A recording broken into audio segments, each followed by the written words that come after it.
Hi, John Rustad here, leader of the Conservative Party of British Columbia. In our province, the NDP has moved forward a piece of legislation to completely override democracy. What Bill 7 will do is give dictatorial powers to David Eby and the NDP. They will be able to override the legislature, all legislation that is in existence. They can introduce new issues. They can introduce any kind of budgetary measure they feel like. They will be able to take away your rights to privacy. They can take any of your private information and use it. It allows them to bring in things like bridge tolls or any other sort of form of taxation, such as road pricing. It gives them the ability to do all this and gives them, quite frankly, immunity from legal action against them. This bill is a complete affront to democracy. You would expect a bill like this from a communist country, not from a democratic society such as British Columbia. It even goes against what their home party is. Think about it, the New Democratic Party, their new name is now the No Democracy Party. It is crazy what they are deciding to do in British Columbia. Worse, they're doing it under the guise of Donald Trump and tariffs. We need to fight against tariffs, but every other province in the country, which has more to lose than British Columbia, is not doing anything like this. Every other territory, even the federal government, they are not taking these kinds of authorities. Why does David Eby feel that he needs to have the authority to override the parliament and the democracy in British Columbia?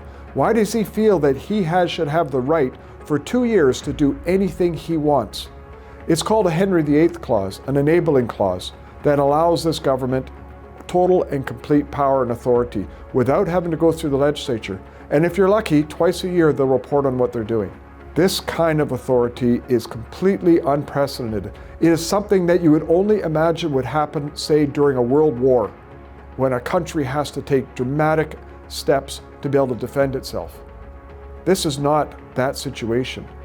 As British Columbians, we need to be taking every step to expand our economy, to expand our trade, to move away from the reliability that we have on the United States. Yes, we need to push back against the Americans, what they're doing, but we cannot be doing it from a place of weakness. In British Columbia today, close to half the food we consume comes from the United States. All of our jet fuel for YVR comes from the United States. 20 to 30% of the electricity we consume comes from the United States. 85% of our tourism comes from the United States. We are in an incredibly weak position because of the policies that, quite frankly, the NDP have done, as well as the federal Liberals have done. We need to do everything we can to be strengthening our economy, to open up our markets, to be able to export our products such as oil and gas, to make sure that we are strong as a nation and we are strong as a province. We should not be having this unlimited power and control given to the NDP. As the Conservative Party of British Columbia, we are going to push back. We're going to fight this tooth and nail. We want to ask you to join us. Join us in this fight. Sign a petition.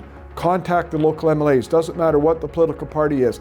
Tell them that this is unacceptable, that we want to defend democracy in British Columbia. We think democracy is the core value of what we are as a society, and we're prepared to fight and say no to this kind of a power grab.